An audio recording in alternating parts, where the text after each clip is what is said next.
Tal? Buenos días a todas y a todos. Vamos a continuar con el diplomado en el sistema de nulidades. Buen día, maestro. Buen día a todos y Buenos días, todas. Jesús. Buenos días. El día de hoy vamos a ver la nulidad de la elección en el Senado de la República y vamos a ver también temas de la elección de la presidencia de la República. Acuérdense, en primer lugar, que ya lo hemos platicado anteriormente, que pues los candidatos a partir de esta jurisprudencia 2014, ya a partir de 2014, 2015 más o menos, pues ya las candidaturas pueden impugnar los resultados electorales, ¿no? Solamente los partidos, también ahora cualquier candidatura, porque antes había elecciones y bueno, si el partido político no quería impugnar, no podía acudir directamente la candidatura al tribunal. En el 2014 el tribunal le abrió la puerta a las candidaturas y ahora pues cualquier candidata, cualquier candidato puede impugnar una elección aunque su partido político no la impugne. A veces llegan los dos, llega el partido impugnando la elección, también llega la candidatura impugnando la elección, se acumulan los dos medios de impugnación, las dos demandas, y se resuelven en un solo asunto.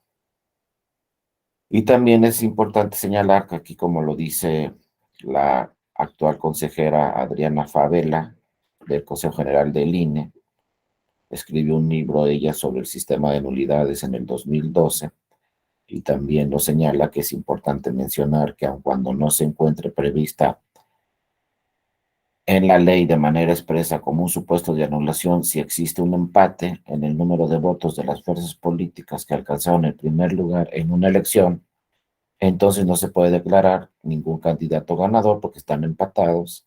Y ojo, pues ya como también lo hemos platicado, pues cuando hay empate, lo único que queda es convocar una elección extraordinaria si es que se revisaron todos los votos, se revisaron todas las boletas y finalmente quedaron empatados. Todavía el año pasado, en el 2021, en las elecciones de ayuntamientos en Zacatecas, pues todavía hubo en dos ayuntamientos quedaron empatados. Y por ahí en Michoacán, en un ayuntamiento se ganó por muy pocos votos, la diferencia entre primero y segundo lugar. Entonces esta figura del empate pues sigue siendo vigente. Les digo, en el 2021 en los Zacatecas, en dos municipios, quedaron exactamente empatados dos partidos políticos.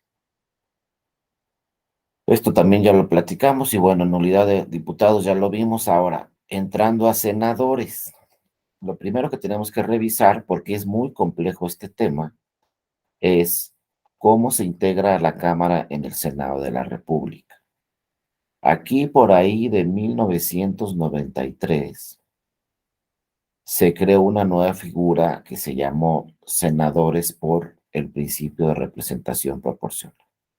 Actualmente en el Senado de la República tenemos 128 escaños.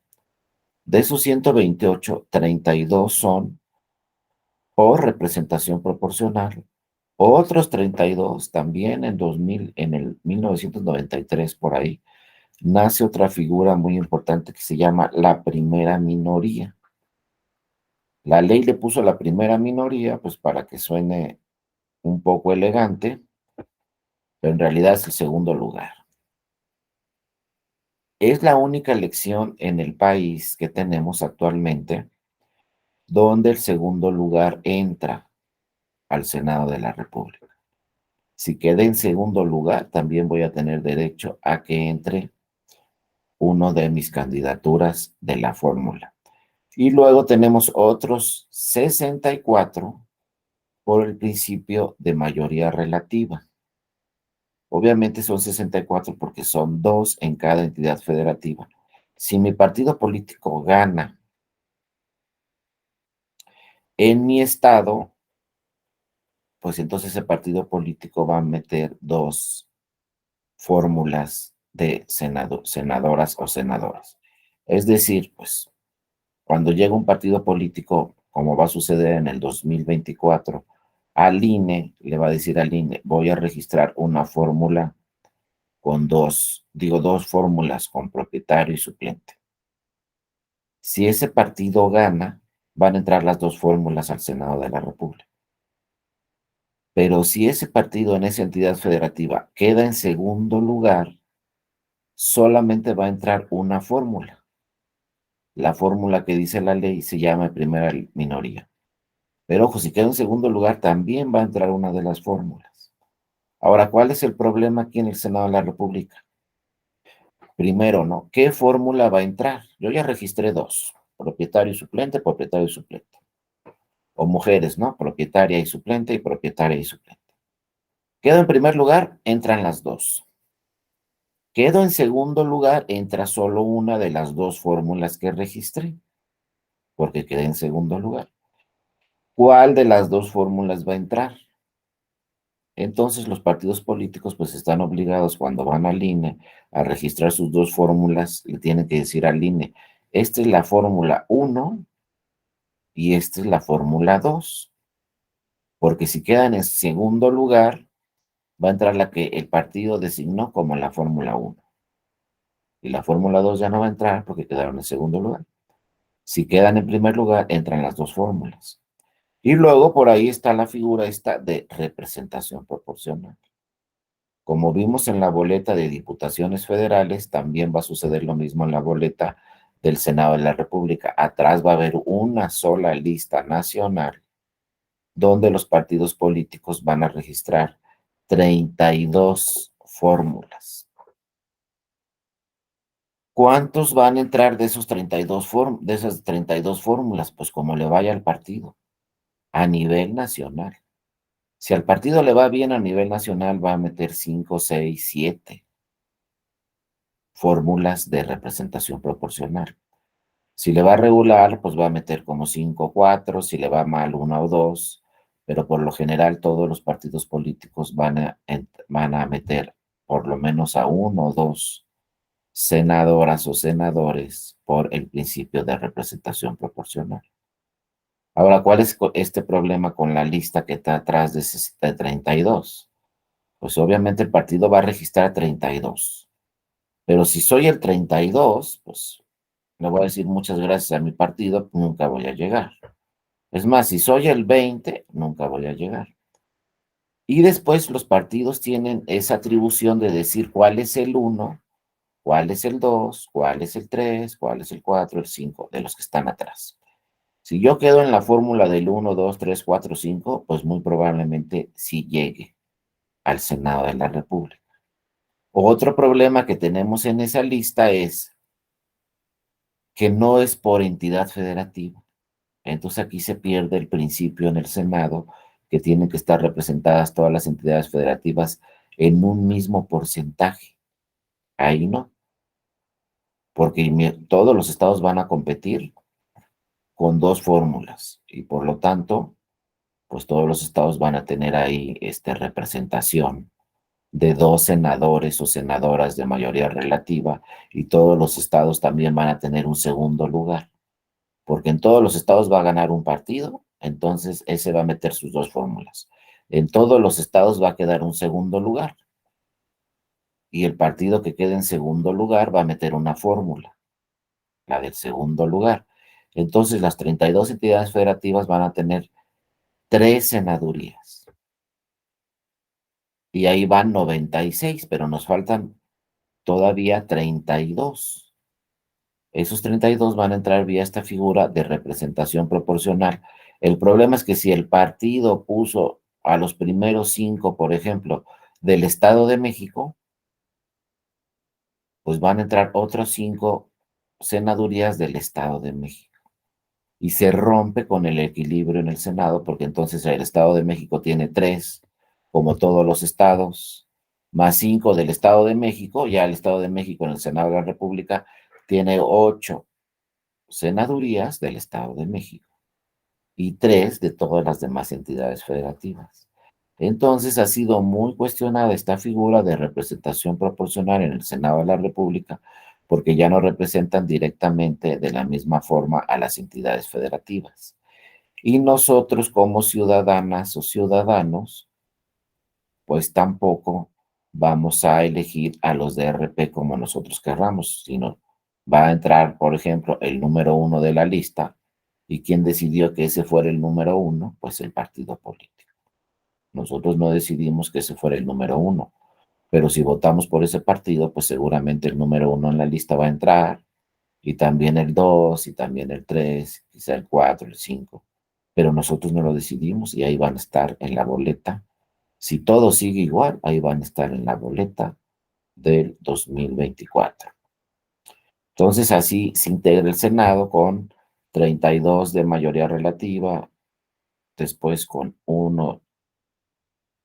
32 de mayoría relativa y otros 32 de mayoría relativa, y después otros 32 de primera minoría y otros 32 de representación proporcional.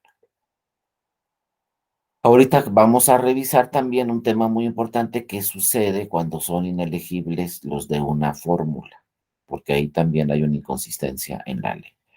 Pero primero, las causales de nulidad para el Senado de la República nos dicen cuándo se va a anular una elección de senadurías. Pues igual, ¿no? Más o menos igual que en diputaciones federales.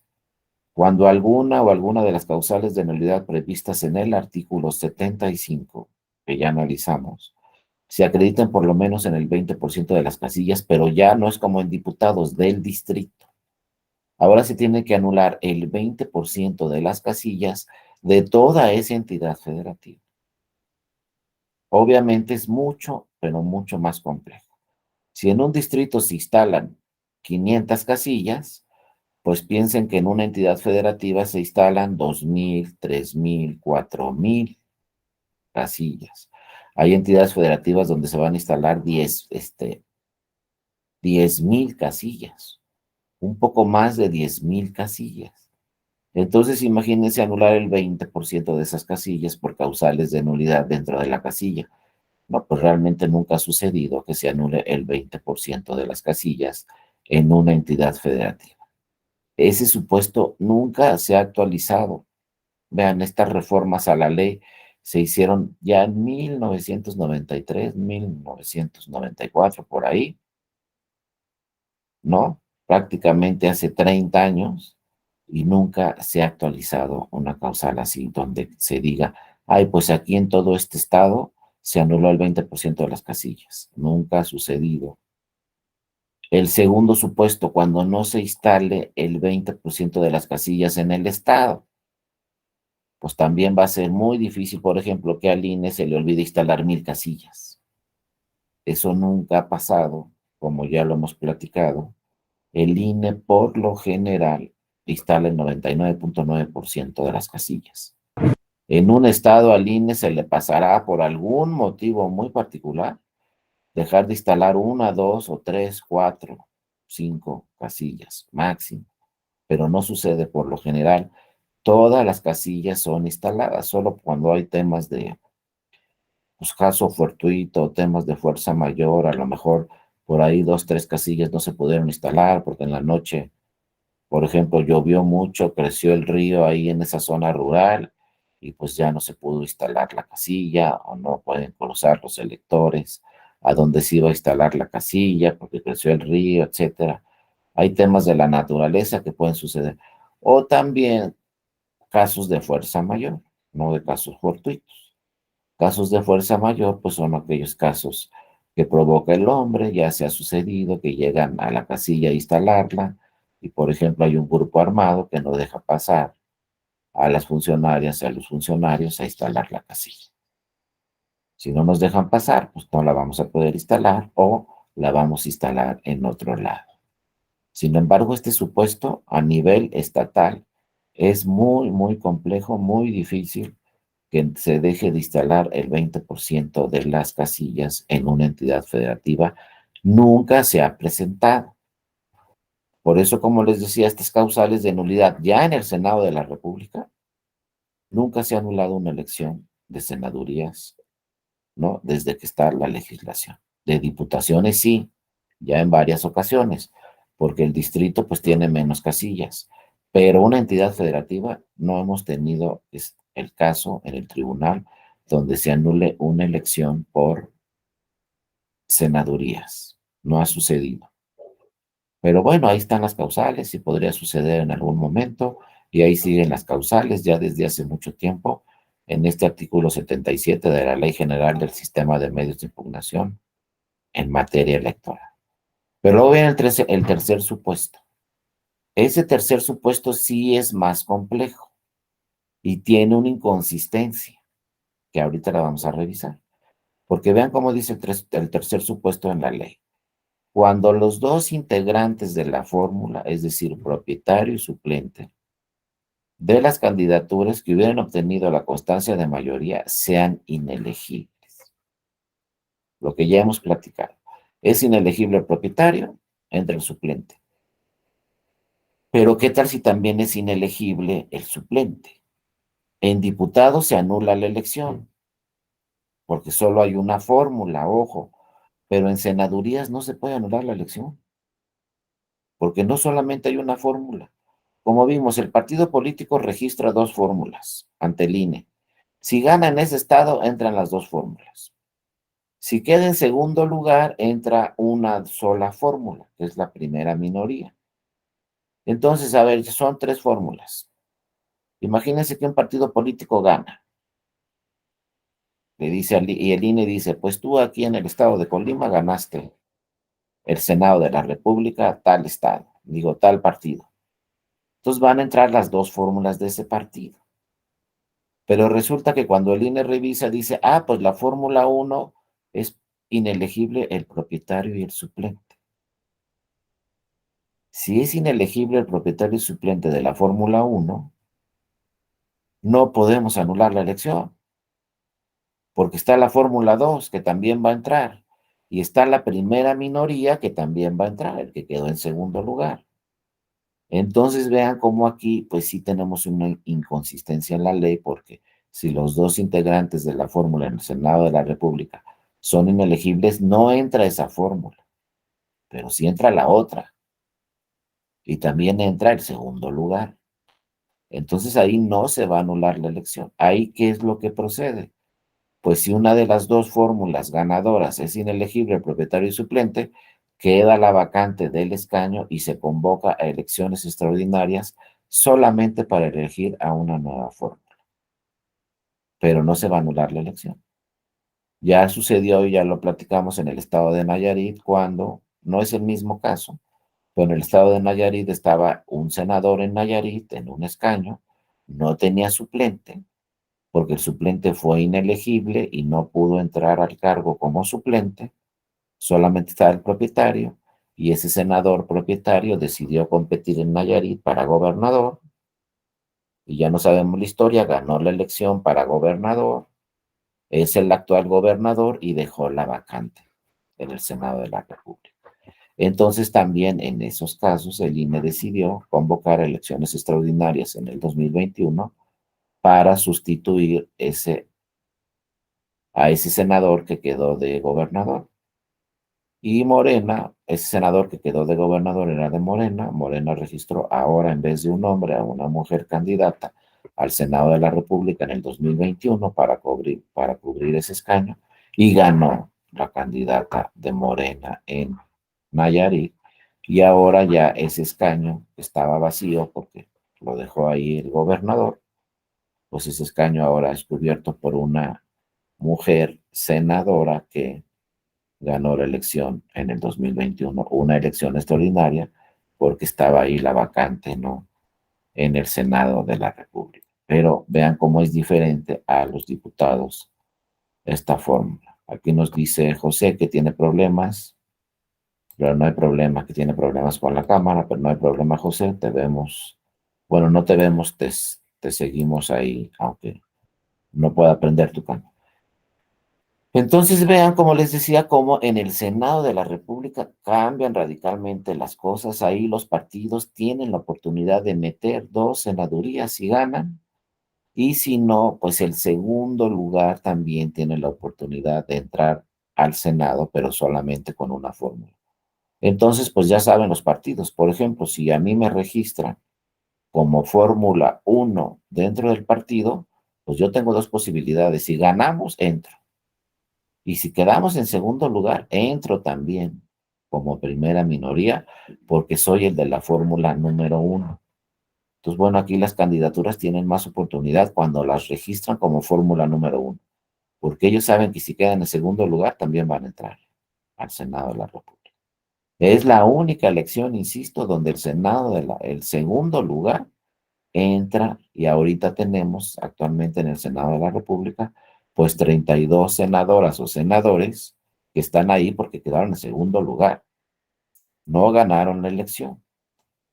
Entonces ahorita en esta reforma electoral también se está revisando este tema, sobre todo el tema de representación proporcional.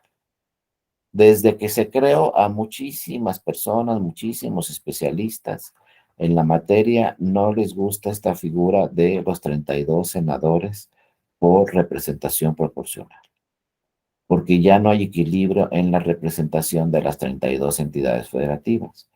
Algunas entidades federativas tienen mayor representación y otras entidades federativas tienen menos representación, porque los partidos decidieron registrar en representación proporcional a senadurías de un estado y no de otros estados. Y entonces sí, no hay un equilibrio. Desde esas fechas, hace muchos años, pues ya el Senado de la República tiene en algunos estados más senadoras o senadores que en otros estados. Por lo tanto, actualmente se está discutiendo si seguimos con esta figura del RP en senadurías o si dejamos solamente 96 escaños, 64 que quedaron en primer lugar y 32 que quedaron en segundo, y quitamos los DRP y ya no son 128, lo dejamos en 96, ¿no? Eso es lo que se está discutiendo actualmente en estos días, y veremos con la reforma electoral que se decide si seguimos teniendo 128 senadurías o si lo dejamos en 96, porque siguen diciendo muchos, no se justifican las senadurías por representación proporcional.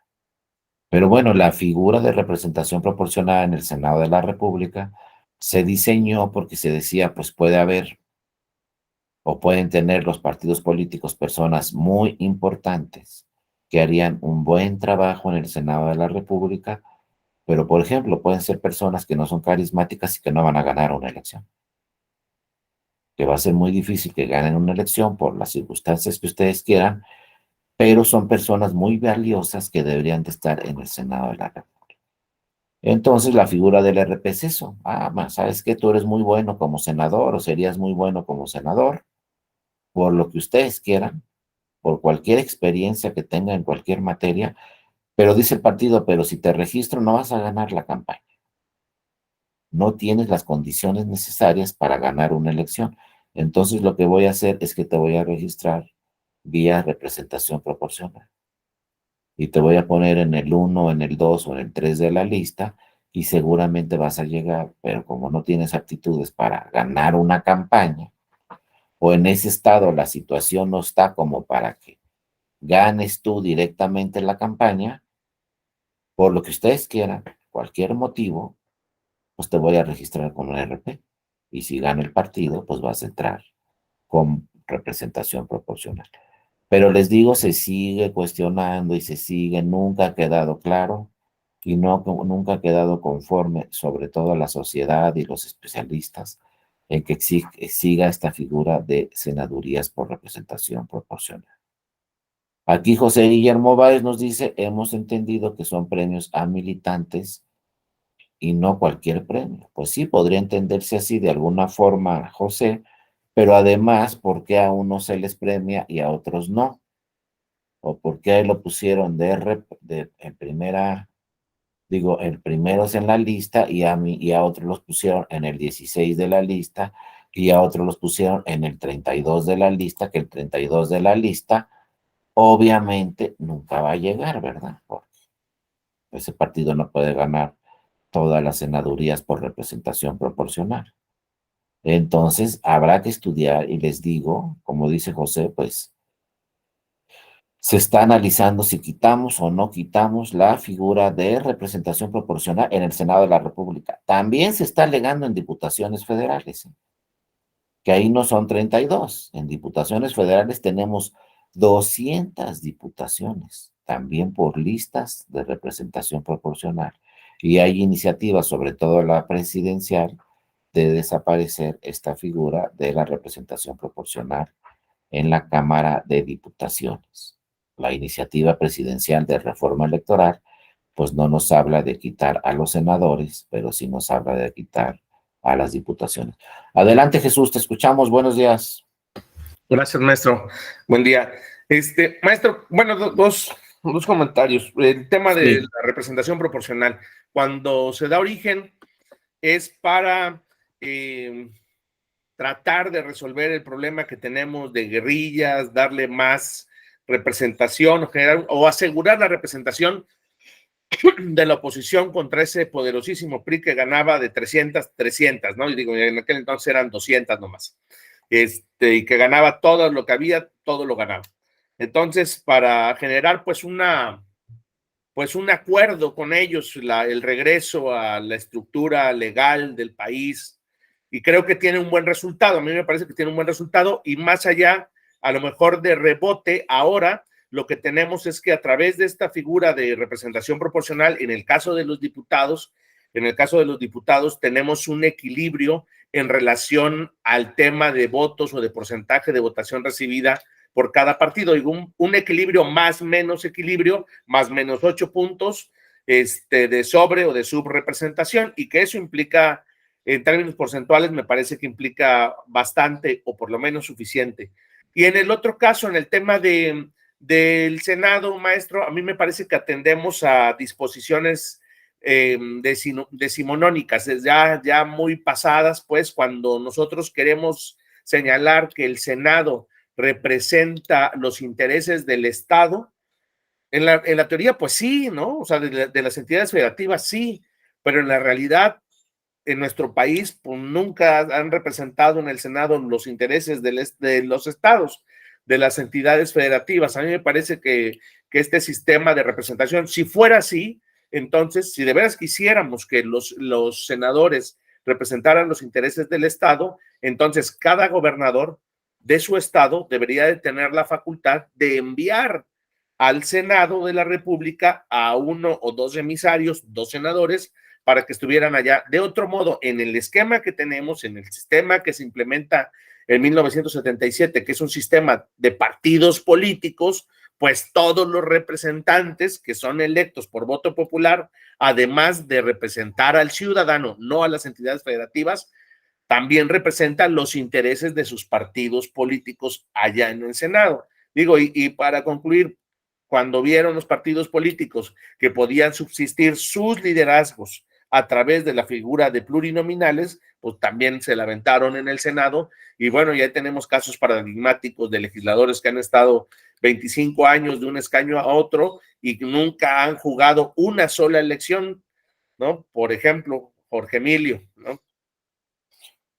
Exactamente, Jesús, tienes toda la razón. Realmente en 1977, como tú lo dices, con la reforma, como dicen, pues aquellos que realizaron esa reforma, le dicen la reforma de Reyes Heroles en 1977, ahí se incorporó esta figura de la representación proporcional en diputaciones federales, y se dice también que la idea era pues que tuvieran representación las minorías, porque como dice muy bien Jesús, era cuando todo lo ganaba el PRI. Algunos se deben de acordar que se decía, no, pues carro completo, ganó todas las candidaturas el PRI, y entonces dijo ahí Reyes Heroles, en una reforma muy importante que él impulsó, pues dijo, vamos a crear la figura de la representación proporcional, pues para que también lleguen otros partidos que no ganaron en primer lugar, pero como tuvieron un cierto número de votos, puedan meter diputaciones de representación proporcional y hay un mayor equilibrio en la Cámara y tengan representación, aunque sea pocas diputadas o pocos diputados,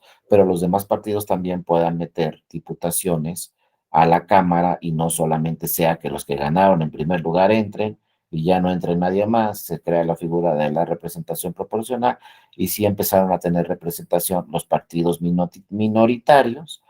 Pero bueno, después también, como dijo muy bien Jesús, esto encuadra también en el Senado de la República, se reforma, se crea esta posibilidad de los senadores de representación proporcional, También se dice porque, para que de alguna forma los partidos políticos tuvieran alguna, minoritarios o pequeños, tuvieran alguna representación en el Senado de la República.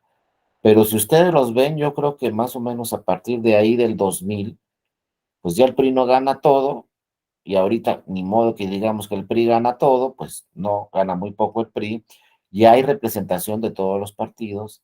Sin embargo, lo que nos está sucediendo ahora, que yo no lo tenía así visualizado, es que ahora hay otro partido mayoritario. Y si quitamos el RP, pues a lo mejor el ahora partido, lo puedo decir así, ¿no? El partido que sustituyó al PRI, que es Morena, pues ahora Morena ya está ganando carro completo, o vaya, va por el carro completo en algunas elecciones.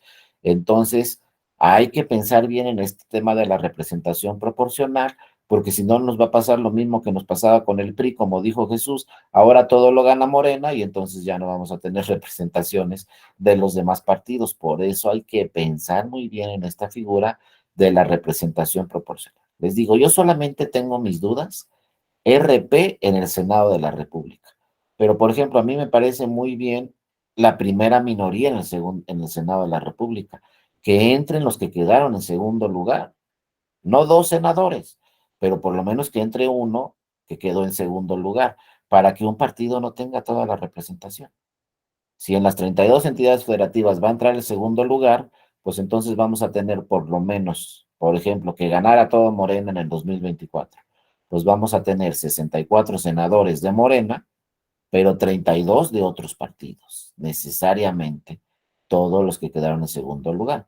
Y yo también no creo que gane Morena las 32 entidades federativas, pero si ganara, por ejemplo, en el 24 de esas 32, pues si ganara 20, pues ya tenemos segundo lugar en esas 20, que no va a ser Morena. Y si perdió, por ejemplo, en otra, así, ¿no? El chiste es tener segundo lugar. Sí me llama un poco la atención la representación proporcional en el Senado. A lo mejor yo dejaba 96 senadurías, 64 primer lugar y 32 segundo lugar. Y entonces ya hay representación de otros partidos porque pues hay 32 que quedaron en segundo lugar, ¿no? Pero habrá que revisar. Sí, adelante, José, te escuchamos y luego a Pedro. Adelante, José, buenos días. Gracias, maestro. Buenos días. Buenos días a los compañeros. Pues sí, maestro, realmente, como lo dice el compañero, ¿no? Realmente las reformas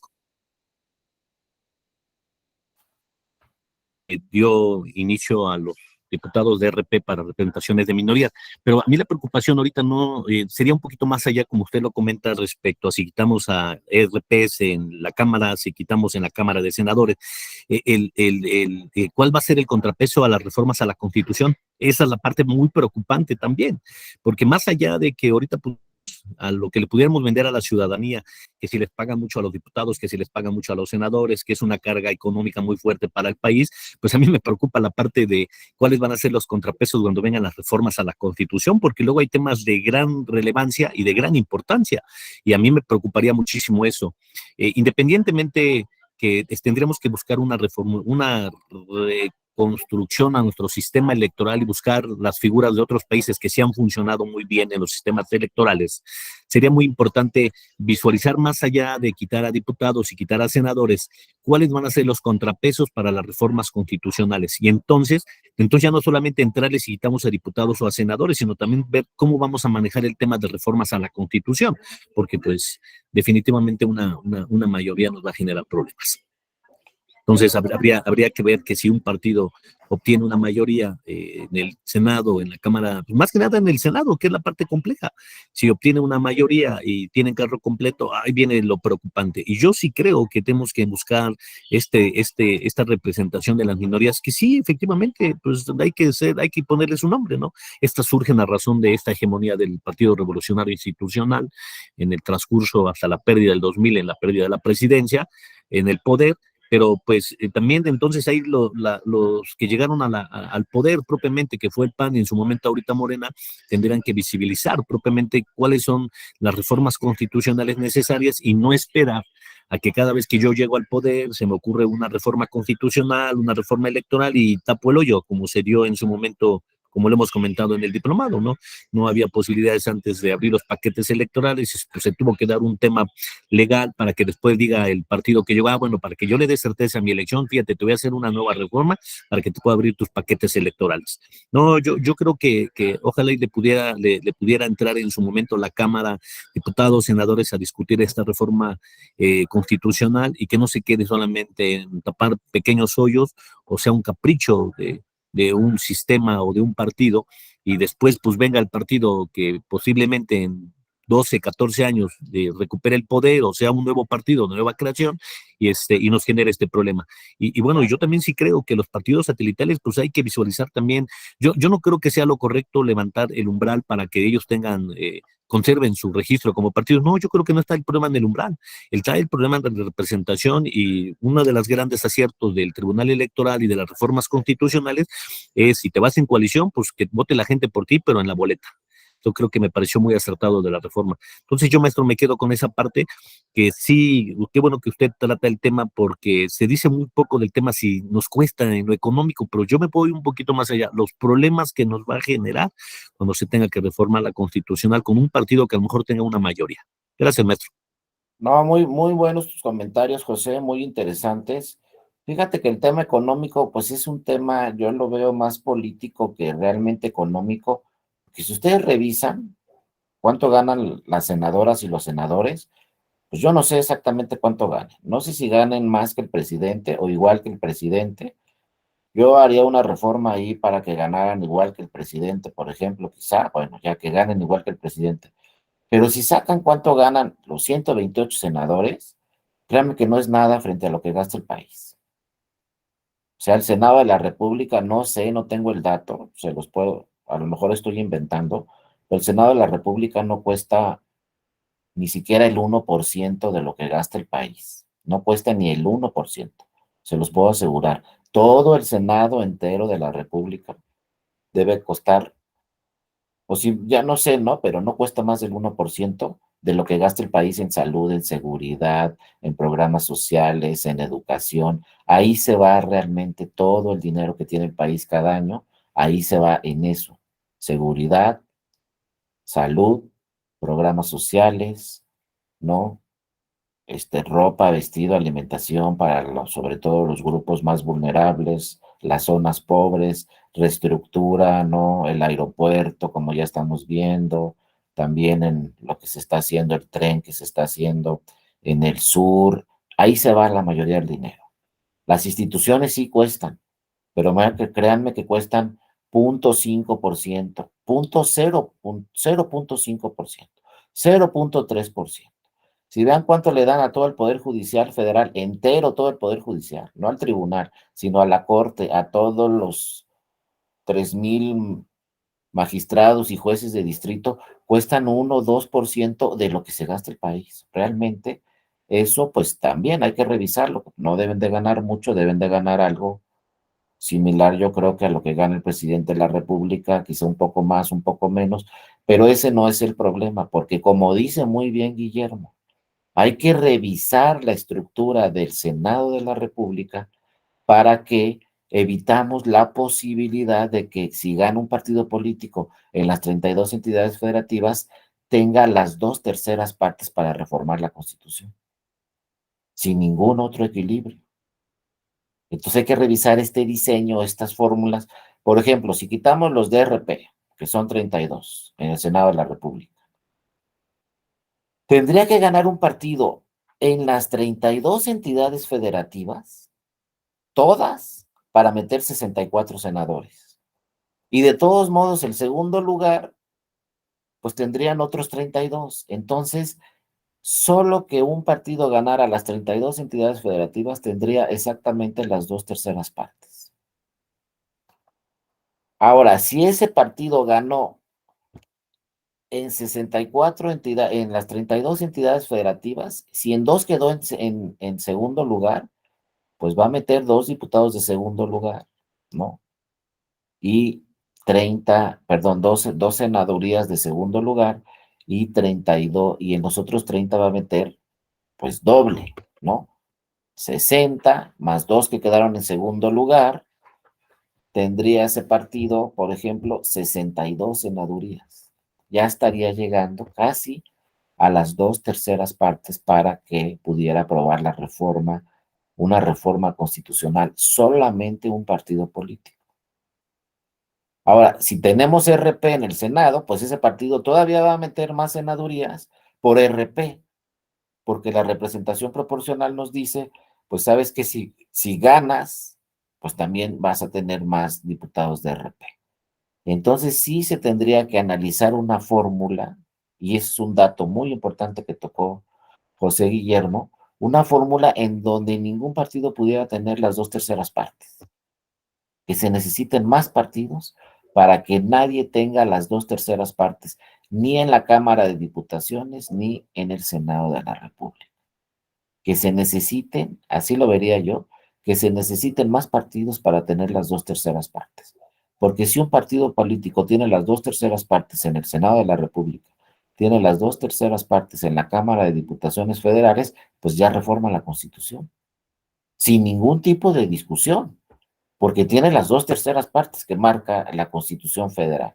Entonces habrá que revisar eso, porque ¿saben qué está pasando en los congresos estatales? También el mismo partido político está teniendo las 2/3 partes en los estados. Ahorita le están ayudando a ese partido político, que es Morena, pues otros partidos que van en coalición con él, ¿no? Pero imagínense que ya de repente un partido pueda tener ese solo partido las 2/3 partes. Pues reforma la Constitución cada vez que quiera reformar la Constitución, y no es una reforma discutida porque el partido tiene la mayoría. Entonces, lo que sí debemos centrarnos, que como dice José Guillermo, no sé si nos estamos centrando ahorita o no en esta reforma política y en esta reforma electoral, pues ver estos temas de la representación proporcional. Ese es también, como decía Jesús muy bien, ese es otro de los temas importantes de la representación proporcional, que entren a las cámaras, pues otros partidos políticos y le hagan contrapeso a un partido político, pues mayoritario, como antes era el PRI, que ganaba todo en mayoría relativa. Pues si el PRI gana todo en mayoría relativa, pues hay que meterle legisladores de representación proporcional, porque si no, pues el PRI va a tomar todas las decisiones. Ahora, ¿qué nos está pasando? Yo no me lo imaginé, se los digo así sinceramente, pero ahora Morena está haciendo las veces del PRI, y si vemos todas las elecciones, pues ya en pocas entidades federativas pierde Morena a nivel local. Está ganando en todas, va a ganar Morena en 2024, todas las elecciones, no sabemos, pero sí sería muy bueno poner ciertos candados, como dice Jesús, para que no tenga pues la mayoría y no pueda reformar la Constitución solamente Morena, porque imagínense que solo Morena, ese partido solo, puede reformar la Constitución. Y reformar la Constitución es reformar todo: temas de seguridad, temas de salud, temas de programas sociales, cualquier tema que esté en la Constitución. La idea es que sea discutido en las cámaras y no tenga un solo partido los votos necesarios para reformar la Constitución. Entonces sí habría que ver esos temas, y créanme que la figura de representación proporcional, pues para eso nace, ¿no? Para que otros partidos políticos también estén representados si hay un partido mayoritario, como lo era el PRI, y ahora pues con los resultados nos están diciendo que ahora hay un partido mayoritario que es Morena, entonces hay que ponerle contrapesos y hay que tener representaciones en las cámaras. Pero ¿cuántos? Pues es otro problema que tenemos que resolver. Dejamos 200 curules ahí en la Cámara de Diputaciones, le quitamos 100, ¿qué hacemos? Metemos más de mayoría relativa. Por ejemplo, ahorita hay 300 distritos en el país, pues en una reforma constitucional podemos decir, pues ahora van a ser 400 distritos en el país para que ganen por mayoría relativa, y vamos a dejar 100 de RP, y luego pues también revisar el tema de las senadurías, cuántos dejamos que lleguen en primer lugar, cuántos dejamos que lleguen si quedaron en segundo lugar, y cuántos dejamos de RP. Pero ese segundo lugar en el Senado de la República le ha dado un gran equilibrio al Senado de la República, porque ya sabemos que en todos los estados, aunque gane un partido, va a entrar otro senador o senadora de otro partido que quedó en segundo lugar. Entonces así todos los estados están asegurando que entran 2 partidos al Senado de la República. El que quedó en primer lugar y el que quedó en segundo lugar. Claro, el primer lugar entra con 2, el partido que quedó en segundo lugar entra con 1, pero ya hay un equilibrio. Ya no podemos decir en este momento, porque es imposible, que el Senado de la República, todos los senadores y todas las senadoras son de un mismo partido. Como decía antes, como decía Jesús, antes en los 50, 60, 70, pues todas las senadoras y todos los senadores eran del PRI. Todos, absolutamente todos. Porque antes nada más eran 64 senadurías de mayoría relativa. Si en los 32 estados ganaba el PRI, pues el PRI tenía todos los senadores y senadoras eran del PRI. Ahora ya entra el segundo lugar, entonces todas no podrían ser del PRI, y a lo IRP todas no podían ser del PRI. Y ahora lo que está sucediendo es que, pues Morena sustituyó al PRI, pero Morena no va a poder tener en 2024, aunque gane todas las elecciones en las 32 entidades federativas de senadurías, Morena no tendría la mayoría en el Senado de la República. No todos serían de Morena, eso es imposible, porque van a entrar seguramente 32 senadurías que no son de Morena, que son los que quedaron en segundo lugar. Pero hay que revisar todos estos temas porque sí son temas pues complejos, son temas delicados y hay que mantener, ¿no? Asegurar el equilibrio en las cámaras, aunque tengamos un partido mayoritario, que pues todos los números, todas las estadísticas nos dicen que para 2024 vamos a tener un partido mayoritario en las elecciones, un partido que de 2018 a 2000, por lo menos 22, que es lo que podemos decir con toda seguridad, pues un partido que se creó en 2014, ahora no tengo el dato exacto, pero debe tener más de 20 gobernaturas ya ese estado. De los 32 estados, por lo menos 20 ya los gobierna Morena, 22 por ahí. Entonces, ¿qué nos espera para el 2024? Por eso hay que establecer todas estas fórmulas. También en los congresos estatales hay fórmulas de RP, no son iguales en los 32 congresos estatales, pero también sigue la figura de representación proporcional en las 32 entidades federativas. Habrá que revisar cómo se puede fortalecer esta figura o de qué manera se puede equilibrar también en los congresos locales para que no haya una mayoría de un mismo partido, ese partido tenga en un estado las 2/3 partes de representación y entonces pues reforme, por ejemplo, la Constitución de Colima o la Constitución de la Ciudad de México o la Constitución del Estado de México, pues la pueda reformar solamente ese partido político, sino que se necesiten de más votos de otros partidos políticos. Yo no veo que se esté discutiendo ese tema ahorita en el Senado y ahorita en la Cámara de Diputaciones, pero ojalá sí lo revisen antes de que vence el plazo para la reforma electoral. Y bueno, también tengamos una reforma política en este sentido y revisar y se tenga contrapesos en todas las cámaras para que no suceda lo que en este momento está sucediendo, ¿no?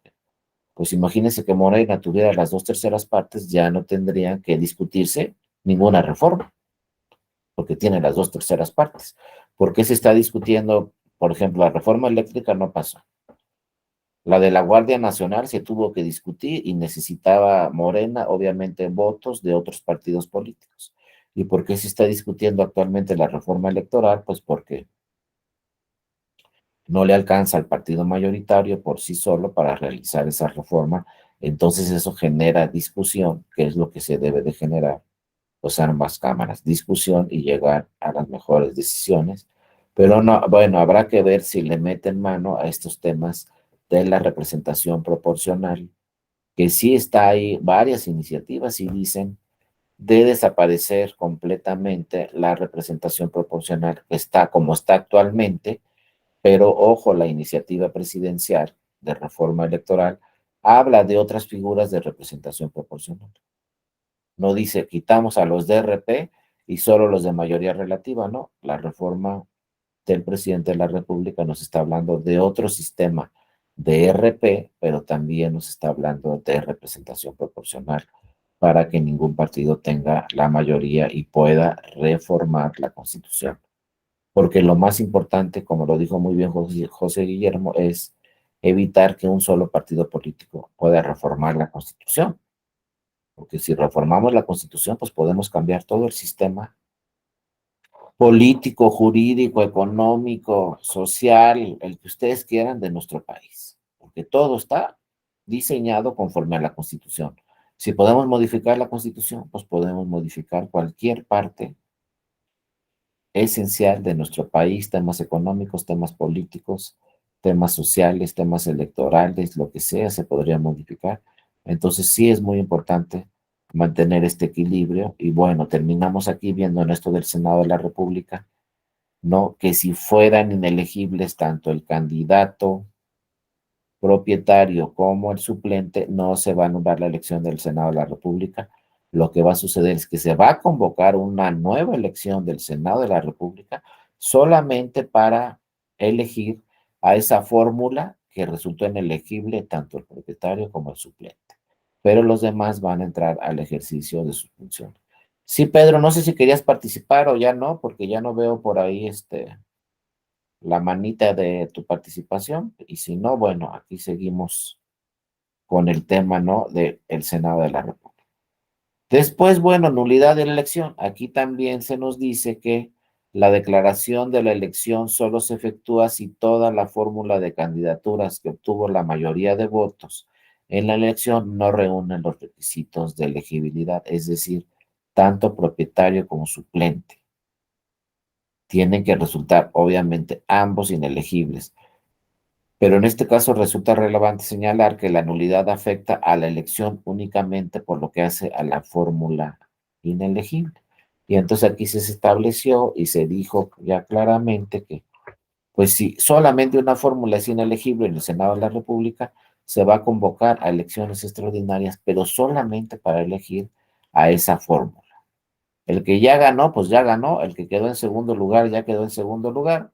Y bueno, solamente se va a convocar una elección extraordinaria para esa fórmula que resultó inelegible, ¿no? Y general.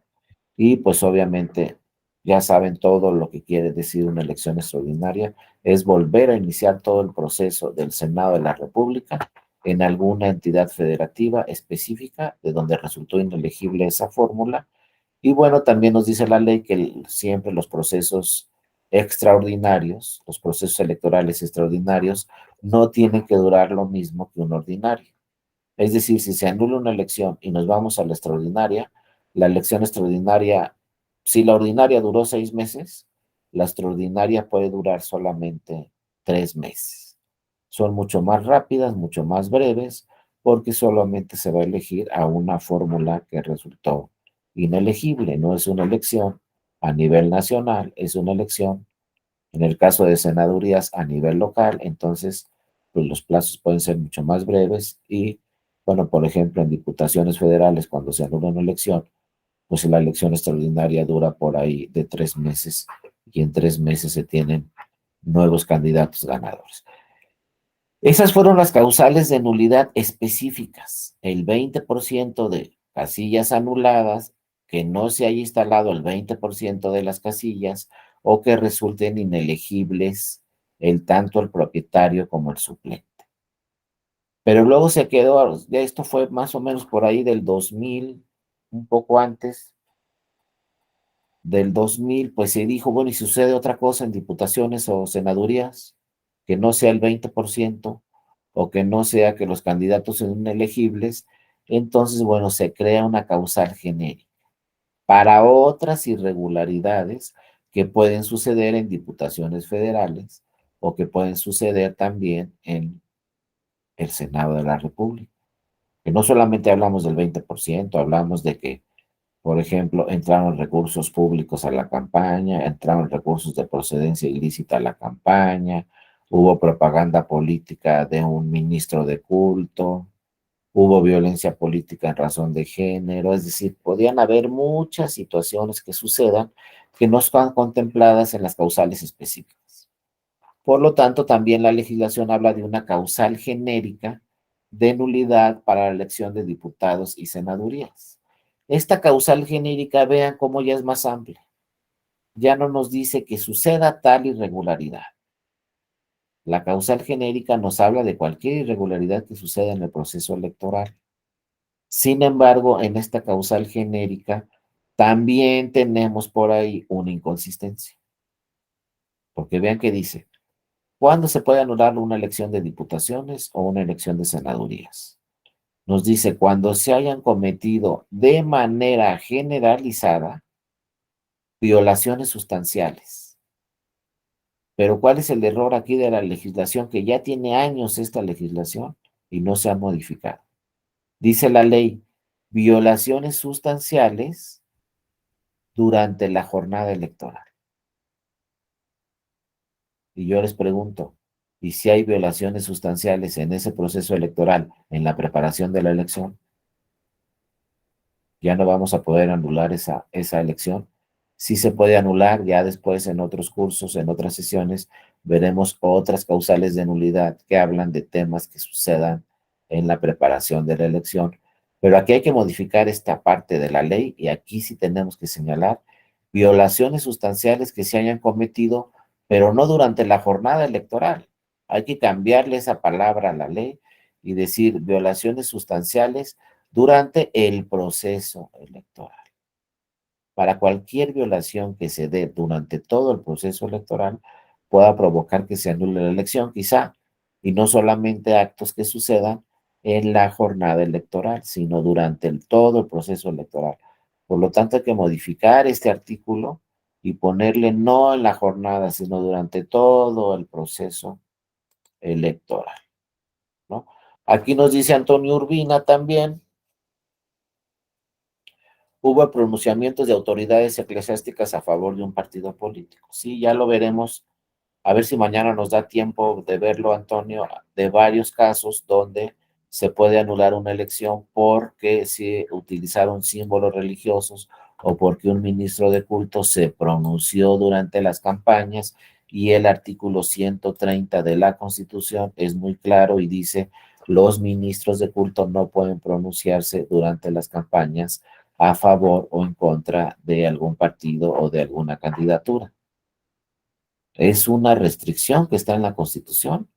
A ver si mañana nos da tiempo de analizarla, sobre todo el último caso del año pasado, donde el Tribunal Electoral anuló una elección porque se utilizaron símbolos religiosos y porque hubo propaganda religiosa y porque diversos ministros de culto se pronunciaron en una elección y está ahí muy clara la prohibición en el 130 de la Constitución. Esas también pueden ser causales de nulidad, ya las revisaremos y les digo, todavía están muy vigentes porque pues el año pasado en el municipio exactamente de Tlaquepaque, Jalisco, se pronunció un obispo vía redes sociales en la etapa de campañas y en la etapa de veda, y bueno, todo esto llegó hasta la sala superior y la sala superior dijo se tiene que anular la elección en ese municipio de Tlaquepaque, Jalisco, porque hubo pronunciamientos religiosos, hubo símbolos religiosos, se pronunció una persona que era un obispo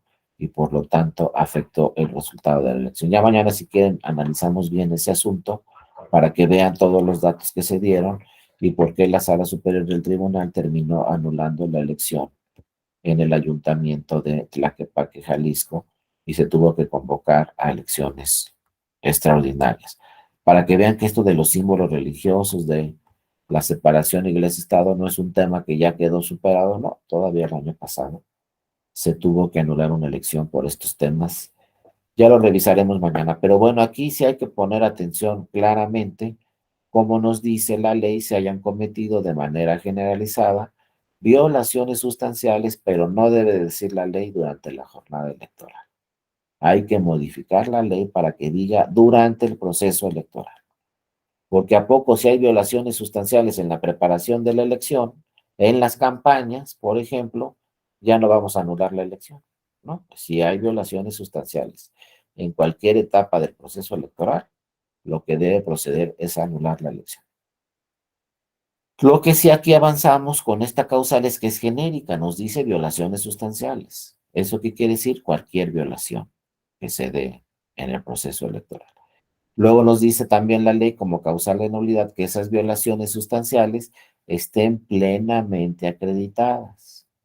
Ya también cuando revisemos algunos temas de violencia política en razón de género, vemos cómo ahí cambia al resolver asuntos con perspectiva de género, no en todos los casos las violaciones, por ejemplo, donde se ejerció violencia política en razón de género, deben de estar plenamente acreditadas con pruebas indiciarias. Es suficiente porque la valoración de la prueba es flexible tratándose de temas relacionados con violencia política en razón de género. Ya lo veremos en su momento. Y luego, obviamente, para que se anule una elección de diputaciones o senadurías, se debe acreditar que esas violaciones sustanciales son determinantes para el resultado de la elección. Como ya hemos platicado también, la figura de determinancia quiere decir pues que afectó el resultado final. Que si no hubiera sucedido esa violación sustancial, quizá el segundo lugar hubiera ganado la elección. Entonces hay que fijar la determinancia. Ya la Constitución, como lo veremos después, y diversos criterios del tribunal hablan de que para que sea determinante, pues tenemos que tener un resultado de 5 puntos o menos. Es decir, un resultado cerrado en esa elección. Y para la Constitución Federal y para el Tribunal Electoral Federal, un resultado cerrado quiere decir 5 puntos o menos la diferencia entre el primero y segundo lugar.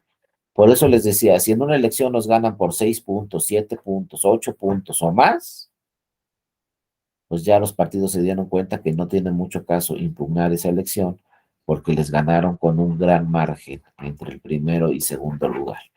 Ya por lo general, cuando vienen los partidos políticos al tribunal y le piden que se anule la elección, es porque el resultado es de 5 puntos o menos. Y las últimas elecciones que ha anulado el Tribunal Electoral, los resultados han sido de 2 puntos porcentuales o menos la diferencia entre el primero y segundo lugar. Y entonces estos parámetros sí son muy importantes porque está quedando claro tanto en la Constitución como en los criterios del tribunal que para anular una elección el resultado debe ser cerrado para que sea determinante y para que el resultado sea cerrado tiene que ser 5 puntos o menos. Habrá quizá, no sé, en el futuro, por ahí alguna excepción donde ganó por más de 5 puntos y de todos modos se anuló la elección. Pero por lo general, les digo, la estadística nos dice que las últimas elecciones que ha anulado el tribunal, el resultado final es de menos de 5 puntos porcentuales. Es más, creo que en la mayoría de los casos, pues son 2 puntos o menos la diferencia entre el segundo y el primer lugar cuando se han anulado elecciones. Entonces, como van las cosas, lo que se plantea aquí es que para el 2024, pues se van a impugnar todas aquellas elecciones que el resultado final sea de menos de 5%. Entonces ahí les va la directriz a los partidos políticos y un partido político dice, pues para ganar la elección y que mi elección no se impugne ante el tribunal y que mi elección no la anule el tribunal, lo que tengo que hacer es ganar con más de 5 puntos. Eso es lo que están leyendo los partidos. Y ya también saben los partidos que si les ganan con menos de 5 puntos, o que si ganan la elección ahí en ese municipio, en esa, donde sea la elección, pues debe ser de 5 puntos o menos. Si te ganan por 5 puntos, si ganaste por 5 puntos o menos, pues tú como candidato ganador y tu partido político, pues sí se debe preocupar, porque si son menos de 5 puntos, seguramente va a ir el que quedó en segundo lugar y seguramente va a ir al tribunal y le va a decir, oye, tribunal, anula la elección por diversas causales que tenemos en la ley, que es lo que estamos estudiando, pero seguramente le va a decir al tribunal, oye, tribunal, ven, anula la elección, porque el resultado fue cerrado y entonces las irregularidades que sucedieron en esa elección son determinantes para el resultado final. Pero insisto, si no ganaron por más de 5 puntos, pues sí pueden ir al tribunal todos los partidos que quieran, aunque la elección se resolvió con 10 puntos de diferencia. Pero para que el tribunal fije la determinancia y diga se anula la elección, va a estar muy complejo porque el resultado fue de más de 5 puntos y ya van a ver cuando estudiemos las causales de nulidad en la Constitución, cómo la Constitución dice para que se actualice esta causal de nulidad, el resultado final debe de ser de menos de 5 puntos en 3 causales y están en la Constitución. Al decirles que están en la Constitución, eso quiere decir que esas causales de nulidad, como están en la Constitución Federal, aplican en todas las elecciones del país. Y lo dice muy claramente la Constitución. Esto que se creó en 2014 con la reforma, nos dice muy claramente la Constitución, el resultado debe ser 5 puntos o menos. Y ya tenemos un ejemplo muy claro, ¿no? La elección presidencial, siempre se impugnó la elección presidencial. Siempre un partido llegaba al tribunal y siempre le decía al tribunal, oye, tribunal, quiero que se anule la elección presidencial. En el 2018, ni un solo partido fue al tribunal a decirle, quiero que se anule la elección presidencial, donde ganó, acuérdense, la coalición Morena-PT-PES, fue la que ganó. Ningún partido de los otros que quedaron en segundo, en tercer lugar, en cuarto lugar, ningún partido fue al tribunal a solicitar que se anulara la elección presidencial. ¿Y por qué ningún partido fue al tribunal?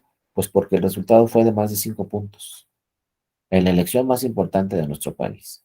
Si el resultado fue de más de 5 puntos, pues dijeron los demás partidos, ¿no sabes qué? Aquí no nos queda más que admitir que perdimos, pronunciarnos de que perdimos y no impugnar ni una sola casilla en esta elección presidencial, no impugnarla porque no tiene ningún sentido. Y no fue un partido, fueron todos los que aceptaron el resultado de la elección presidencial. Desde ahí se empezó a revisar este tema del parámetro y desde ahí la experiencia nos dice que los partidos no impugnan si pierden con más de 5 puntos. Entonces, en el 2024, el reto será para todas las candidaturas ganar con más de un 5 puntos. Ya saben que si ganan con más de 5 puntos, pues por lo general el partido segundo lugar no va a ir al tribunal. Y si va a ir al tribunal, pues va a ser muy difícil que el tribunal anule la elección porque el resultado es muy amplio, más de 5 puntos. Entonces yo se los puedo dejar eso así como un parámetro prácticamente muy claro que ha señalado la sala superior. Si ganan por más de 5, mejor ni vengan porque va a ser muy difícil que la irregularidad afecte el resultado. Son muchos votos, la diferencia entre el primero y segundo lugar. Pero bueno, ahí están las cosas, ¿no? Este caso que les traje, vean, ya es del 2010, tiene mucho tiempo, pero es un caso muy relevante que cuando se resolvió a mí me llamó mucho la atención y hay que tenerlo, este caso, siempre presente. A mí lo que más me llamó la atención de este caso es lo que señalaron como agravios el que quedó en segundo lugar.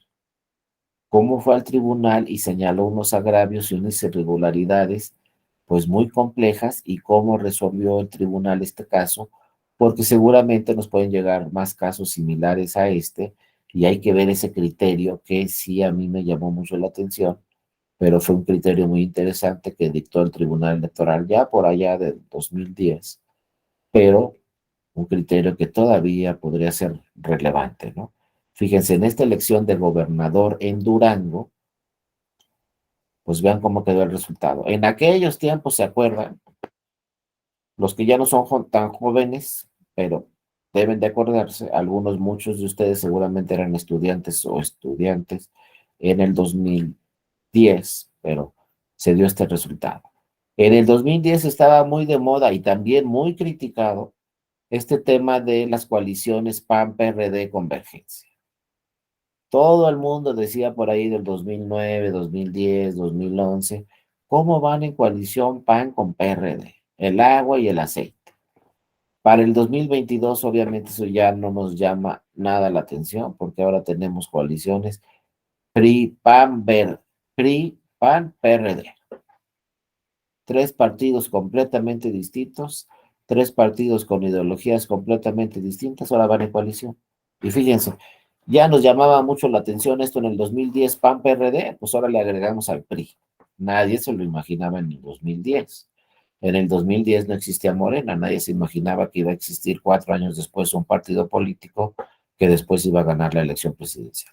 Pero bueno, la coalición en esta elección a la gobernatura del 2010 se llamaba Coalición Durango Nos Une, PAN, PRD, Convergencia. ¿Cómo quedó la elección de la gobernatura? 279,000 votos y fracción para la coalición que quedó en segundo lugar. La coalición que quedó en primer lugar que fue el PRI, no era coalición, sino el PRI solo, tuvo 295,000 votos. Entonces, pues fue una elección, cumple con el primer principio que ya hemos platicado, fue una elección cerrada.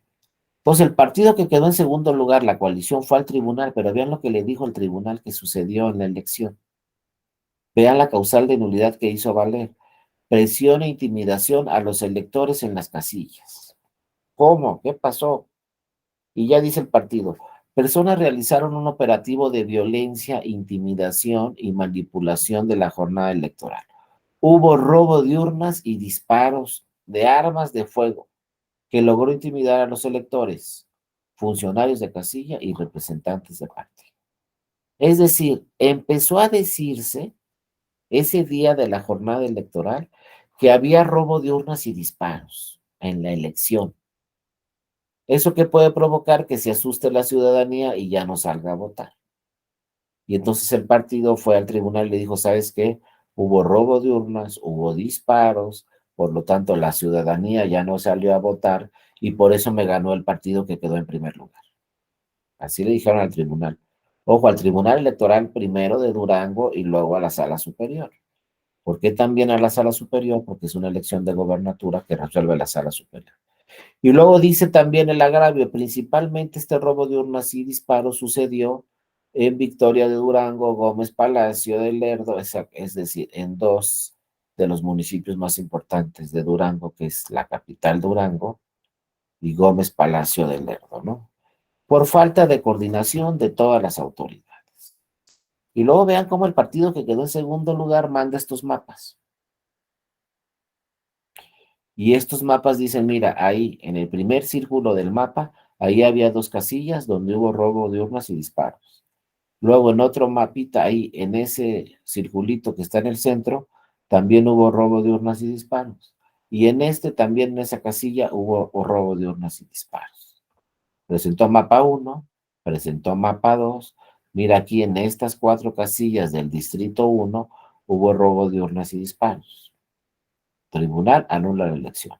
Y luego mapa 3, aquí está exactamente como en estas 4 secciones, ahí está el número de secciones, en estas 4 secciones hubo robo de urnas y disparos. Bueno, muy bien. Pero luego uno dice, bueno, ¿y a poco? Porque en 4 casillas hubo robo de urnas y disparos, vamos a anular toda la elección. ¿A poco lo que sucedió en esas casillas se enteraron toda la demás ciudadanía? Y ya no salió a votar. Pero vean cuál fue el argumento del partido. El partido dijo, ¿sabes qué? Es que esto se transmitió en radio y televisión. Y los medios de comunicación, como a la 1 de la tarde, dijeron, hay robo de urnas y disparos en la elección. No en esas 4 casillas.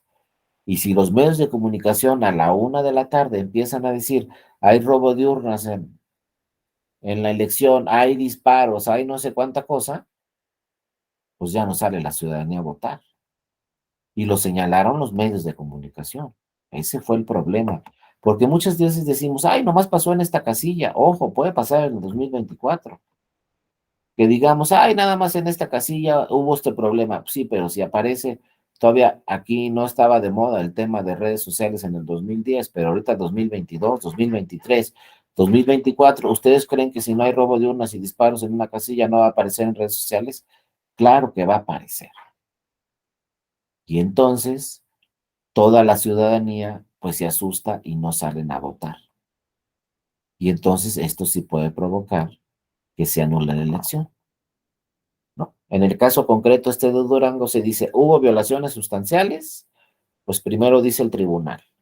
Sí, ¿no? En el caso concreto es claro que la sustracción de votos emitidos por los ciudadanos y la presencia de disparos de armas de fuego, pues son temas que impiden de manera directa que los votos sean contabilizados y que afectan la tranquilidad y el orden que se debe desarrollar en la jornada electoral.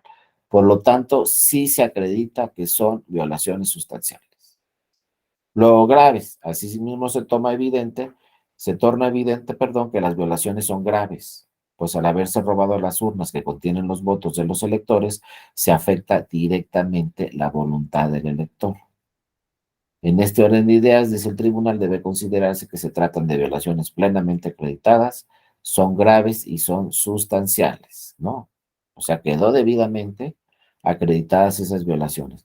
Ahora, la determinancia, que es el tema que siempre vamos a revisar en nulidades. ¿Afectó a toda la ciudadanía eso? Si no hubiera sucedido eso, ¿hubiera ganado el segundo lugar al primero? ¿O a pesar del robo de urnas y disparos, el primer lugar no le hubiera ganado, el segundo lugar no hubiera alcanzado al primer lugar? Ese es el problema de las nulidades, ¿no? Fijar la determinancia. ¿Cuál fue la diferencia entre primero y segundo lugar? Y si la irregularidad provocó que el segundo lugar haya quedado en segundo lugar y que si no hubiera existido esa irregularidad, quizá hubiera ganado el primer lugar. Así de complejo está el asunto. Entonces dijo el tribunal, bueno, ¿se asustaron o no? En primer lugar. ¿Cuántos se asustaron? ¿Qué número de electores se asustaron? Y ese número de electores, si es de una cantidad importante, pues sí, pudo haber afectado el resultado final de la elección, porque si no se hubieran asustado ese número de electores, quizá hubieran salido a las casillas y quizá hubieran ganado el segundo lugar. Pero vean lo que hizo el tribunal finalmente. Confirmó la validez de la elección, porque ¿saben qué hizo el tribunal? Dijo, pues, ¿cómo voy a saber si se asustaron o no? Dos, ¿cómo voy a saber cuántos se asustaron y cuántos no? Entonces lo que hizo el tribunal, dijo, aquí no hay de otra forma. Aquí lo que vamos a saber es cuántos votaron en la elección anterior. Bueno, en la elección anterior, en el estado de Durango, votó, no me acuerdo bien del dato, pero imagínense, votó el 50% de los de la lista nominal. En esta elección, ¿cuántos votaron? El 60%, más que en la anterior. Entonces dice el tribunal, si en esta elección votó más ciudadanía que en la anterior, pues no se asustaron, no hubo intimidación en el electorado, porque salieron más a votar que en la elección anterior. Si el resultado hubiera sido al revés, si en esta elección salen mucho menos que en la anterior, entonces sí se hubiera acreditado que el robo de urnas y disparos pues creó intimidación en el electorado y ya no salieron a votar. Pero hizo la media aritmética el tribunal y dijo, no, pues en la elección anterior salió el 38%, en esta elección salió el 50 y tantos por ciento, pues quiere decir que no se asustaron y sí salieron a votar. Y fíjense, ya cuando se hizo el estudio más a fondo en Durango, un compañero de Durango me dijo, no, luego aquí analizamos muy bien esta sentencia y no sé qué, y resultó y dijimos, bueno, ¿y por qué salieron más a votar en esta elección que hubo robo de urnas y disparos que en la anterior, que no pasó nada? ¿Por qué salieron a votar más en esta elección? Primero, porque era una elección de gobernatura. Históricamente en Durango, cuando es la elección de gobernatura, salen más personas a votar que cuando es la intermedia. Pero segundo lugar y muy importante, fíjense lo que en el análisis, en la investigación de este caso, lo que también nos dejó este caso. Se dijo, no, es que el robo de urnas y disparos fue como a la 1:30, en 4 casillas. Lo transmitieron los medios de comunicación, pero tradicionalmente en Durango la gente vota en la mañana. Entonces, como esto fue a la 1:30, pues ya prácticamente todos los que iban a salir a votar, pues salieron a votar. Y por lo tanto no se afectó la votación por estas irregularidades. Entonces yo les digo, si alguien quería sabotear la elección, se equivocó, porque el robo de urnas y disparos tenía que haber sido como a las 9:10 de la mañana y no a la 1:30 de la tarde. Les digo, luego esos tramposos que quieren sabotear elecciones, les fallan las cosas, como el caso que no sé si ya se los platiqué, creo que sí, el del Estado de México, que quemaron todo el paquete, pero se les olvidó quemar el cartelón que está afuera publicado. Siempre les falla algo, ¿no? A los que quieren sabotear una elección. Aquí, pues, ¿qué les falló? Pues si querían que se anulara toda la elección, pues los disparos fueron a la 1:00 de la tarde, 1:30 de la tarde, cuando la mayoría de los electores ya habían votado, y entonces no afectó finalmente, y finalmente el Tribunal Electoral confirmó esa elección. Otra muy importante que sucedió fue en el Distrito Electoral Federal 11 de Oaxaca. Este caso es muy importante. El SUP quiere decir Sala Superior, recurso de reconsideración, 488 del 2015.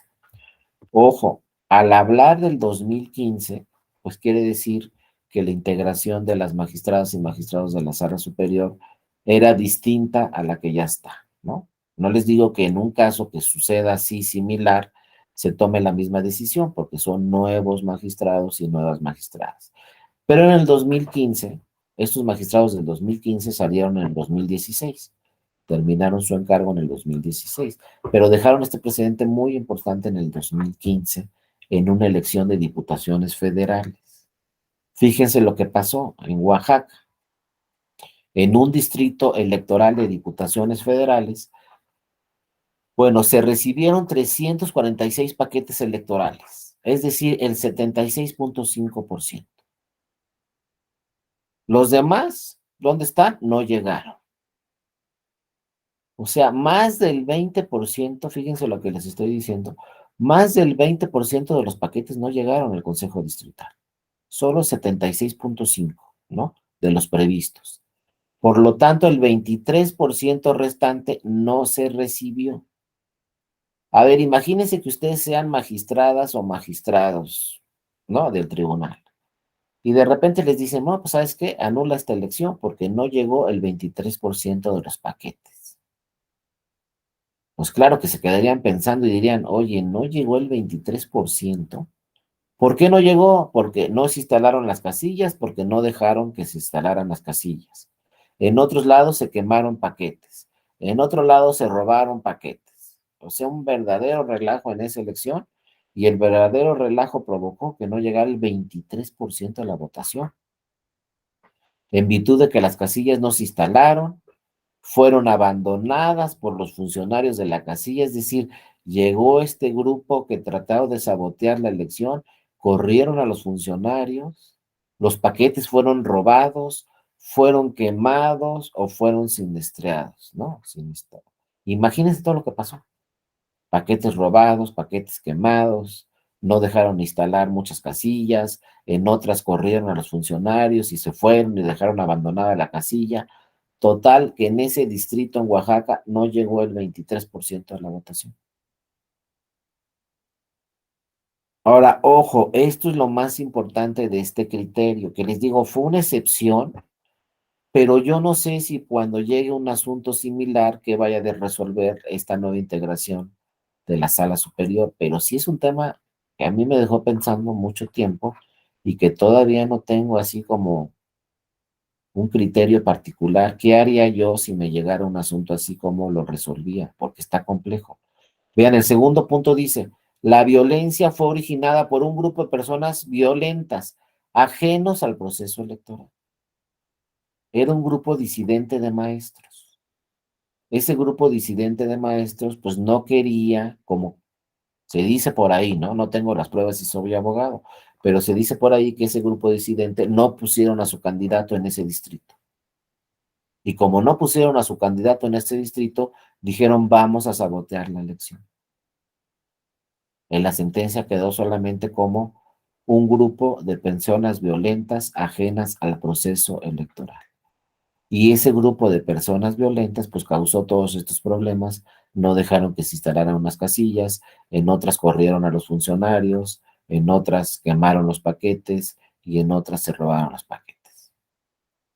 Pero nada tiene que ver con los partidos, nada tiene que ver con las autoridades electorales y nada tiene que ver con la ciudadanía. Entonces la pregunta que yo les hago aquí, ¿anulamos o no la elección? Pues sí, fue el 23% de los paquetes, sí es cierto. Pero entonces cada vez que un grupo de disidentes sabotea una elección, ¿la vamos a anular? Los partidos políticos dicen yo no hice nada, la ciudadanía que fue a votar también dijeron nosotros no hicimos nada, la autoridad organizó la elección como pudo organizarla. Entonces nadie del proceso electoral quería que se anulara la elección, pero sí un grupo ajeno. Entonces vean qué hizo aquí la Sala Superior. A pesar de que no llegó el 23% de los resultados, la Sala Superior dijo, pues con ese 76 vamos a obtener los resultados. Y confirmó la validez de la elección porque señaló este criterio muy importante. Nadie puede beneficiarse por su propio valor. Y dijo, si es un grupo ajeno al proceso electoral, no vamos a consentir lo que quiere este grupo ajeno al proceso electoral. ¿Qué quiere este grupo? Que se anule la elección. Entonces dijo, no vamos a consentir eso, la sala superior, no vamos a caer en la provocación de que se anule, y no la anularon, pero vean cómo las causales de nulidad dicen, si no se instala el 20% de las casillas, se debe anular. Vean cómo, pues no llegó el 23% de la votación. Les digo, pónganse en ese lugar, si ustedes fueran magistradas, o fueran magistrados, ¿cómo votan? ¿Que se anule la elección porque no se recibió el 20% de los paquetes? ¿O dicen con el 76% saco los resultados? Porque no voy a cumplir con lo que quiere ese grupo ajeno al proceso electoral, que lo que quiere es que se anule la elección. ¿Qué hacen? ¿La anulan o no la anulan? Si la anulan, pues van a cumplir con el propósito del grupo violento. Pero, pues no llegó el 23% de los votos. Bueno, fue un caso excepcional, ahí quedó para la historia, ahí quedó como precedente, donde en una elección que no se obtuvo el 23% de los votos, de todos modos el Tribunal Electoral declaró válida la elección.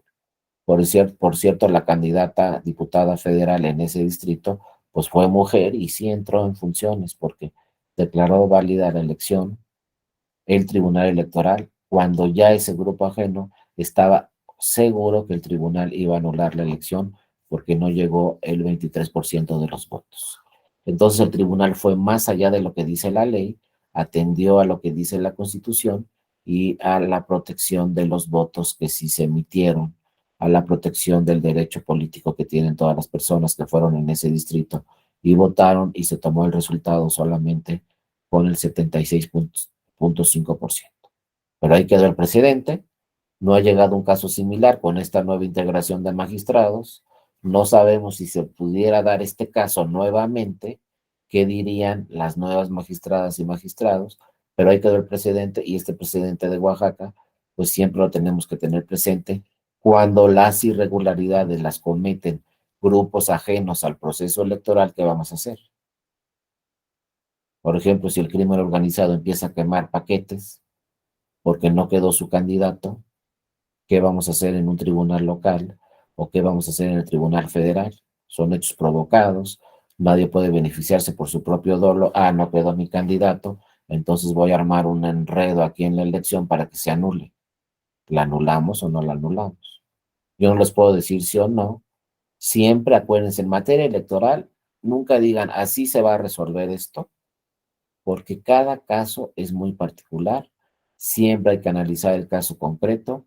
Podemos decir, así pasó en Oaxaca, pero a lo mejor en otro estado las condiciones son totalmente distintas. A lo mejor en Oaxaca no se anuló, pero a lo mejor en otro estado sí se anula. Siempre hay que ver las particularidades de cada caso. Como yo les digo, ¿no? Todos los casos se resuelven conforme a las pruebas que están en el expediente. Entonces no puedo decir, este caso se resuelve igual que este caso, no, porque en este caso las pruebas eran unas y en el otro caso las pruebas eran otras. Y cualquier juez o jueza, no solamente en materia electoral, cualquier juez o jueza en el mundo debe de resolver un asunto con las pruebas que ella tenga ahí o él tenga ahí en el expediente y haya valorado y analizado a fondo. Muchas veces vamos a tener casos que decimos, es lo mismo, aquí pasó lo mismo, es la misma propaganda, es la misma intervención, es la misma violencia política en razón de género. No es cierto. Puede ser que sea la misma propaganda, pero puede ser que las pruebas sean diferentes. Y si las pruebas son diferentes, obviamente la resolución va a ser diferente. ¿Qué es lo que muchas veces, por ejemplo, no revisan los medios de comunicación? Los medios de comunicación dicen, sí, resolvió el tribunal, y luego llegó otro caso igual y resolvió diferente. Pues, ¿qué pasa con ese tribunal? No, pues es que cuando revisaron los medios de comunicación las pruebas de un expediente y cuando revisaron los medios de comunicación las pruebas de otro expediente. Imagínense lo delicado que una juez o una jueza resuelva sin revisar las pruebas en el expediente. No, no se puede. Y luego se tiene la idea que los tribunales electorales, que hay que quitarnos de la cabeza esa idea, pero luego se tiene la idea que los tribunales electorales pues son ministerios públicos. Pues no. ¿Quién les dijo? Que si no hay pruebas en el expediente, el tribunal va a salir ahí, a hacer la investigación y recabar todas las pruebas necesarias, ¿no? Ni siquiera da tiempo. La ley dice, El tribunal podrá llegarse de más pruebas si esas pruebas son determinantes y dos, si da tiempo al tribunal para llegarse de esas pruebas. Y si en muchos casos el tribunal pues manda un secretario de estudio y cuenta o manda un secretario auxiliar, un actuario que dé fe, etcétera, a recabar más pruebas. Si es necesaria, muy necesaria una prueba, pues se realiza la famosa diligencia para obtener más pruebas, ya directamente el tribunal. Pero sí dice muy claramente la ley, si da tiempo y si además esa prueba que se va a recabar es determinante para el resultado en esa casilla o en esa elección. El caso también del Estado de México, que el tribunal mandó a un auxiliar y el auxiliar se encontró que en esa casilla efectivamente sí se quemaron todas las boletas, pero que estaba el cartelón ahí con los datos publicados. Eso se obtuvo vía una diligencia para mejor proveer, para obtener mayor pruebas en los procedimientos especiales sancionadores. También muchas veces el tribunal le ordena al INE, oye, ¿sabes qué? Recaba estas pruebas más, porque con estas pruebas no es suficiente, entonces INE recaba más pruebas al respecto. Pero la ley es muy clara, si da tiempo y si las pruebas son determinantes. Y el problema que les pasa a los tribunales electorales es que muchas veces no da tiempo. Tienen 2 o 3 días para resolver. Entonces, ¿cómo voy a ir a recabar más pruebas si tengo 2 o 3 días para resolver? Entonces, resuelven con las pruebas que se encuentran dentro del expediente. Entonces, vamos a tener muchas veces sentencias distintas porque en unas tenemos pruebas, en otras no. Fíjense, en este caso de Oaxaca sí había la evidencia y sí se tenían las pruebas de que no llegó el 23% de la votación restante. Y con todo y eso, no se anuló la elección, porque dijo el tribunal, no vamos a consentir que este grupo que creó todos estos hechos violentos, pues se cumpla con lo que quería, que se anulara la elección para irnos a una elección extraordinaria y para que quizá en la elección extraordinaria sí participaba el candidato que ellos querían que participara, que no se registró por parte de ningún partido político. Pero bueno, el tribunal dijo no se va a anular, es un caso que llamó mucho la atención, es un caso que es muy revisado por otros tribunales electorales, porque dicen pues no llegó el 23% y de todos modos fue válida esa elección con los resultados del 76.5% de la votación. Bueno, aquí nos dice Antonio, en el caso de la elección de gobernador de Puebla, en la cual el magistrado oponente propondría la nulidad, pero sus compañeros consideraron que no había elementos para ello. Bueno, esa elección de Puebla, Antonio, fue un caso de cadena de custodia. Fue un caso donde se dijo, miren, aquí se ve en los videos, entre otras cosas, que había personas que entraron a las bodegas donde se encuentran los paquetes. Entre otros casos, ¿no? Pero ojo, una cosa es que tú veas en un video unas personas que entran a las bodegas y otra cosa muy distinta es que se afecte el resultado. Eso no se comprobó. Inclusive el Tribunal Electoral, ya el federal, pues realizó un recuento total de todos los votos en Puebla.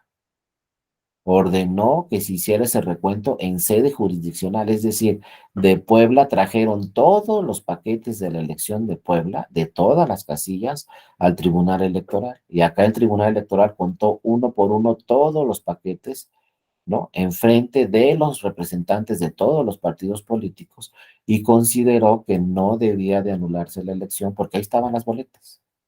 Que si bien es cierto, alguien entró a la bodega y está en el video, pues esa persona no sabemos bien quizá a qué entró a la bodega.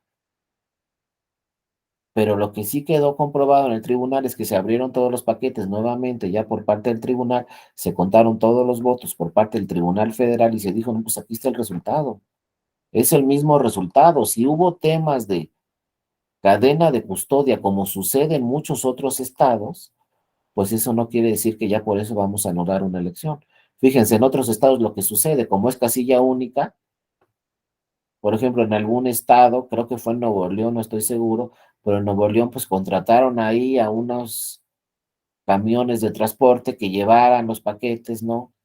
De las casillas, pues que llevaran los paquetes al INE, los federales, y que llevaran los paquetes locales a los institutos de unas zonas rurales, algo así, ¿no?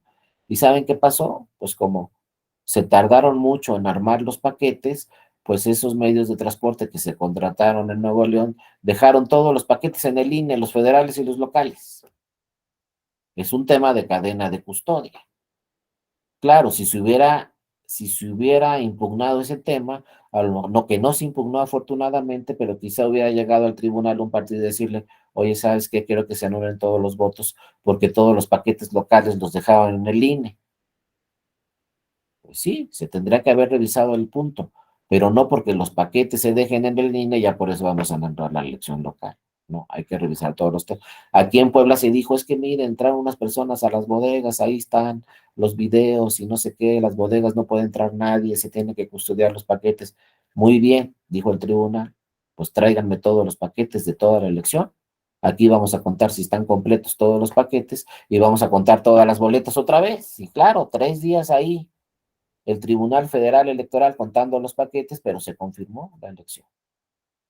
Se dijo, aquí están todas las boletas, aquí están todos los paquetes, aquí están todas las actas y el resultado es este y se confirma la elección.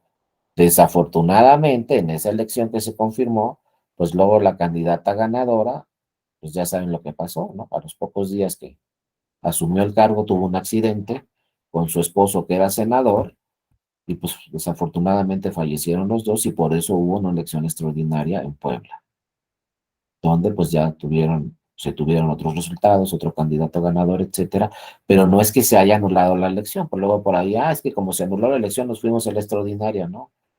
En Puebla no se anuló la elección, pero pues como falleció la candidata ganadora, ya en el ejercicio de sus funciones, pues se tuvo que convocar, ¿no? Desafortunadamente a una elección extraordinaria. Y bueno, y fíjense cómo, por ejemplo, en Colima, ya con eso terminamos el día de hoy, nos seguimos mañana.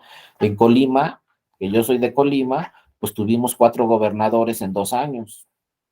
A ver, no crean que tengo sueño, no. Tuvimos 4 gobernadores en 2 años. ¿Cómo? ¿Qué pasó?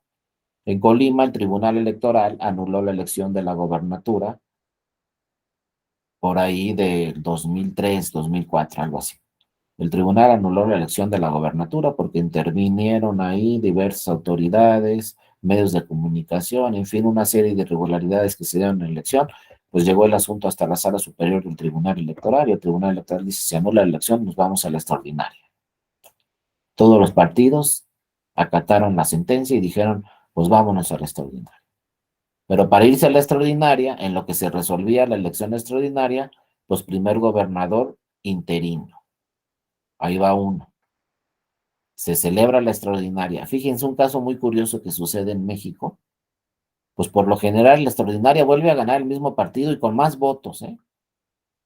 Pero bueno, volvió a ganar el mismo partido y con más votación en la extraordinaria que en la ordinaria. Bueno,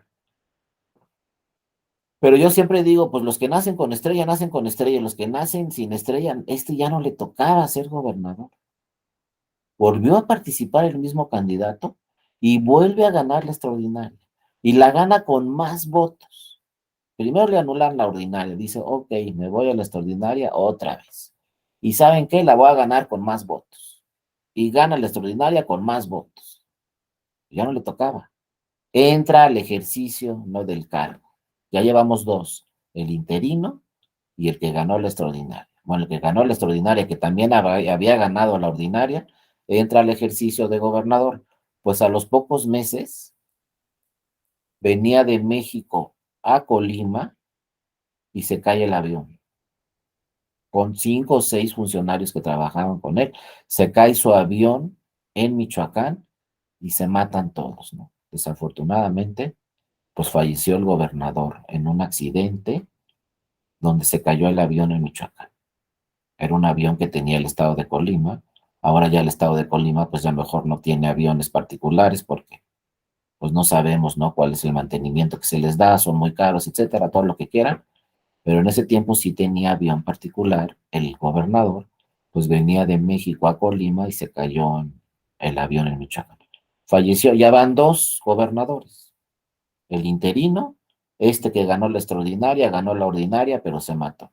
Entonces, ¿qué dice la ley de Colima? A los dos, si fallece o falta el gobernador dentro de los primeros 2 años de su mandato, hay que convocar a otra elección extraordinaria. Si fuera en los últimos 4 años, ya se nombra un interino y listo. Pero si es dentro de los primeros 2, otra elección. Entonces en Colima ya van a organizar, el Instituto Estatal Electoral de Colima organizó una tercera elección para gobernador. Y bueno, se organiza esta tercera elección para gobernador, pero mientras se organizaba la tercera elección, la segunda extraordinaria, pues había que nombrar otro interino. Entonces tuvimos 3, y luego se organiza la segunda elección extraordinaria en Colima para gobernador, y ya se nombra a un cuarto gobernador. Entonces, 2 interinos, 2 constitucionales, en menos de 2 años en Colima. Y el Instituto Estatal Electoral de Colima, en prácticamente un año, tuvo que organizar 3 procesos electorales para la gobernatura, el ordinario y 2 extraordinarios. Entonces, vean lo que puede pasar en un estado. Tuvimos 4 gobernadores en menos de 2 años, porque pueden suceder acontecimientos como estos que les digo, donde pues si falta el gobernador durante los primeros 2 años, pues tiene que irse a un proceso electoral extraordinario. Lo mismo sucedió en Puebla, faltó la gobernadora durante los primeros 2 años y se tuvo que convocar a elección extraordinaria. Hay quien también están discutiendo estos temas. Oye, si falta el gobernador, pues ya nombra un interino y listo, no otra elección. Pues habrá que revisarlo, pero la mayoría de las leyes dicen, si es dentro de los primeros 2 años, nos vamos a una elección extraordinaria. Si es en los últimos 4 años, pues ya nomás nombramos un interino y que ese interino termine con el periodo de la gobernadora o el gobernador original. Habrá que revisar. Para mí es mejor, desde mi punto de vista, que cada quien tendrá el suyo, pero desde mi punto de vista es mejor tener un gobernador que gane en las urnas a tener un gobernador interino. Ese es mi punto de vista. Habrá quienes digan, no, pues vamos a organizar otra elección y cuánto va a costar y no sé qué, pero para mí el gobernador debe ser elegido por la ciudadanía, no por un congreso estatal. Y bueno, pues sí está bien que la ley diga, pues si falta el gobernador, otra extraordinaria, y por lo pronto en lo que se celebra la extraordinaria, pues nombramos un gobernador interino. La presidencia de la República más o menos son las mismas condiciones, pero afortunadamente en nuestro país desde hace ya muchísimos años, después de la revolución, nunca nos ha faltado un presidente. Todos han durado los 6 años y afortunadamente no hemos tenido problema como sí lo hemos tenido en diversas gobernaturas, donde antes de que termine el periodo, pues nos falta el gobernador. En este caso, pues como en Puebla que falleció, como en Colima que falleció, etcétera, pues son procesos donde se tiene que inmediatamente organizar un proceso electoral extraordinario para elegir a una nueva gobernadora o a un nuevo gobernador, y mientras tanto, pues sí se tendrá que tener un gobernador interino que el Congreso lo elija, ¿no? Pero solamente interino hasta que se resuelva la elección extraordinaria, que como les decía, las elecciones extraordinarias por lo general son mucho más breves y mucho más rápidas que una elección ordinaria. Si la ordinaria dura 6 meses, la extraordinaria dura prácticamente 3 meses. Aquí nos dice Antonio también, ¿no? En Tabasco se nombraron los 2 consejos municipales ante la desaparición de ambos municipios. Se tendría que haber convocado elecciones extraordinarias. Por el tema de la pandemia, el legislativo decidió nombrar directamente a las nuevas autoridades. Bueno, esos otros casos extraordinarios, si son temas de pandemia, si se va a poner en peligro a todos los electores, pues en casos extraordinarios, quizá a lo mejor sí se tenga que nombrar directamente un gobernador, un presidente municipal interino, pero en cuanto se pueda, desde mi punto de vista, se tienen que celebrar elecciones porque no hay nada mejor que el gobernador, la gobernadora, el presidente municipal o la presidenta municipal sea elegida por la ciudadanía y no por las legisladoras o los legisladores.